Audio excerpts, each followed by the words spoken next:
Hello students, आज हम देखेंगे स्टैंडर्ड 11th के चैप्टर 7 का टॉपिक नंबर 7.3 द्रव्यमान केंद्र की गति। आगे के टॉपिक हमने सारे कवर कर लिए हैं, तो आज का टॉपिक है हमारा द्रव्यमान केंद्र की गति। द्रव्यमान केंद्र क्या होता है वो हमने समझ लिया। आज उसकी गति के बारे में देखेंगे।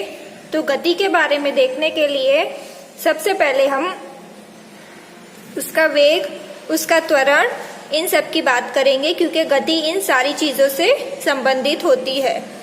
तो सबसे पहले हम वेग, त्वरण, इन सब के बारे में जानेंगे।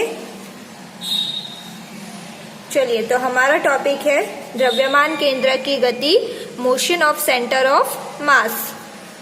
जब भी द्रव्यमान केंद्र की गति की बात करेंगे तो पहले हम वेग तथा त्वरण के बारे में जानेंगे, क्योंकि जो गति होती है वो वेग और त्वरण से संबंधित होती है। कितनी वेग से आगे जा रही है, कितने त्वरण से जा रही है, तो ये सारी चीजें पहले हम जानेंगे तो हमें गति पता चल जाएगी। तो द्रव्यमान केंद्र का वेग, उसको हम किस प्रकार लिखते हैं? cm। cm मतलब कि सेंटर ऑफ मास। इसको शॉर्ट में लिखते हैं, क्योंकि इंग्लिश में बोला जाता है सेंटर ऑफ मास, इसलिए शॉर्ट में cm लिखते हैं। x, y ये दो हमारे पास केंद्र है, अक्ष है। तो x के लिए हमने लिखा sigma mi xi upon m, ये सूत्र हम देख चुके हैं। और उसी तरह y के लिए y is equal to sigma mi yi upon m। तो x और y ये हो गया। तो इसी तरह स्थिति सदिश हम लिख सकते हैं r is equal to sigma mi ri upon m। अब इस m को मैं ऊपर ले लूं तो यहाँ क्या बचेगा? इस प्रकार से m r, ये m को ऊपर ले लिया तो क्या बचा? सिग्मा mi ri, इस प्रकार होगा। अब यहाँ पे देखिए M R is equal to mi ri है, तो मैं इसकी जगह i है, i की जगह कीमतें रख सकती हूँ 1 2 3 कहाँ तक? n तक। तो मैंने यहाँ पे वही लिखा m1 r1 plus m2 r2 plus test test test plus mn rn। i है, i की जगह मैंने कीमतें लिख दी है, बाकी ये दोनों सेम है। अब यहाँ पे देखिए हमें क्या करना है, इस सूत्र को दोनों तरफ अवकलन करना है। तो जब हम अवकलन करते हैं तो m dr अपॉन dt is equal to m1 dr1 upon dt plus m2 dr2 upon dt plus test test test plus mn drn upon dt। मैंने अभी आपको बताया दोनों तरफ अवकलन करना है, तो मैंने दोनों तरफ अवकलन किया है। अब यहाँ पे देखिए dr अपॉन dt, r यहाँ पे क्या होगा? विस्थापन हम गिन ले, स्थिति सदिश है लेकिन ये विस्थापन होता है। तो विस्थापन का अगर हम अवकलन करते हैं तो वो क्या होता है? वेग होता है। तो इसकी जगह पे मैं लिखती हूँ v। तो ये हो गया mv is equal to m1, यहाँ पे भी v1 आएगा, m1 v1 plus m2 v2, इन सब जगह पे आपको एरो रखना है, plus test test test plus mn vn। इस m को अगर मैं नीचे ले जाऊं तो इस प्रकार बनेगा m1 v1 plus m2 v2 plus test test test plus mn vn upon m। इसको हम शॉर्ट में किस प्रकार लिखेंगे? v is equal to sigma mi vi upon m। तो ये मिल गया हमें वेग का सूत्र। इतने वेग से कोई भी वस्तु आगे चलेगी। अब बात करेंगे हम त्वरण की। तो सब त्वरण के लिए हम सबसे पहले ये सूत्र लिखेंगे, क्योंकि हमें पता है त्वरण किससे संबंधित होता है? वेग से। अगर हम वेग का अवकलन करते हैं तो हमें त्वरण मिलता है, ये चीज हम जान चुके हैं।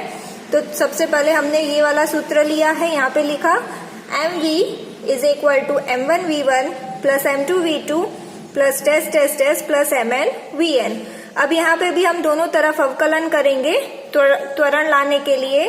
तो m dv अपॉन dt is equal to m1 dv1 upon dt plus m2 dv2 upon dt plus test test test plus mn dvn upon dt। दोनों तरफ मैंने अवकलन किया है। अब हमें पता है वेग का अवकलन करते हैं तो हमें त्वरण मिलता है, तो इसकी जगह पे मैं लिखूंगी a। तो m a is equal to, इन सब जगह भी आएगा m1 a1, इसको मैंने छोटे स्मॉल a से दर्शाया है ताकि कंफ्यूजन ना हो, नहीं तो आप इसमें से कंफ्यूज हो जाओगे। m1 a1 plus m2 a2 plus test test test mn an। m को नीचे लाएंगे तो इस प्रकार होगा। तो इसको अगर शॉर्ट में लिखना हो तो किस प्रकार लिखेंगे? a is equal to sigma mi ai upon m। ये हमें मिल गया त्वरण का सूत्र। अब अगर हमें बल के रूप में निकालना हो तो हम क्या करेंगे, इस सूत्र पे आते हैं वापस। ये क्या है, ma, तो ma इज इक्वल टू, अब हमें पता है न्यूटन के द्वितीय नियम से F इज इक्वल टू क्या होता है, ma, तो यहाँ पे ma है तो इसकी जगह मैं F1 लिख सकती हूँ, इसकी जगह F2, तो यहाँ पे मैंने वही लिखा है F1 plus F2 plus dash dash dash Fn, ठीक है, क्योंकि हमें पता है ma किसके बराबर होता है, बल के। तो हमने इसकी जगह पे F1 plus F2 plus F3 dash dash dash Fn लिखा है।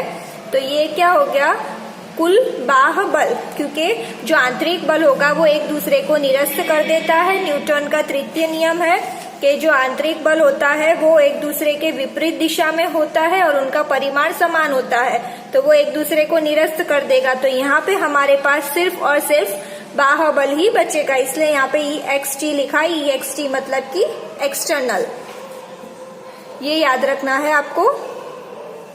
बाह्य बल बराबर होता है m गुणा a, द्रव्यमान गुणा त्वरण से। यहाँ F एक्सटर्नल निकाय के कणों पर प्रभावी सभी बाह्य बलों का सदिश योग है। यहाँ पे हमने देखा ये सभी बलों का सदिश योग है और इसको हमने नाम दिया Fext। इससे हम यह कह सकते हैं कि कणों के किसी निकाय का द्रव्यमान केंद्र इस प्रकार गति करता है मानो निकाय का संपूर्ण द्रव्यमान उसमें सकेंद्रित हो और सभी बाह्य बल उसी पर आरोपित हो, मतलब कि सारे बल केंद्र में हो और बाह्य बल उसकी तरफ ही आ रहे हो। प्रत्येक कण पर लगने वाले उन बलों में कुछ बाह्य बल होंगे जो निकाय से बाहर के पिंडों द्वारा आरोपित होंगे। उस निकाय पे बाहर से आरोपित होते हैं जो बाह्य बल होते हैं, और कुछ आंतरिक बल भी होंगे जो निकाय के अंदर के कण एक दूसरे पर आरोपित करते हैं। आंतरिक बल एक दूसरे को निरस्त कर देते हैं। ये मैंने आपको अभी बताया कि न्यूटन के तृतीय नियम से जो आंतरिक बल होते हैं वो एक दूसरे को निरस्त कर देते हैं। तो ये हमने गति के बारे में जान लिया और इसमें हमने वेग और त्वरण के बारे में भी पढ़ा था। अब हम अपनी नेक्स्ट वीडियो में निकाय का रेखीय संवेग देखेंगे।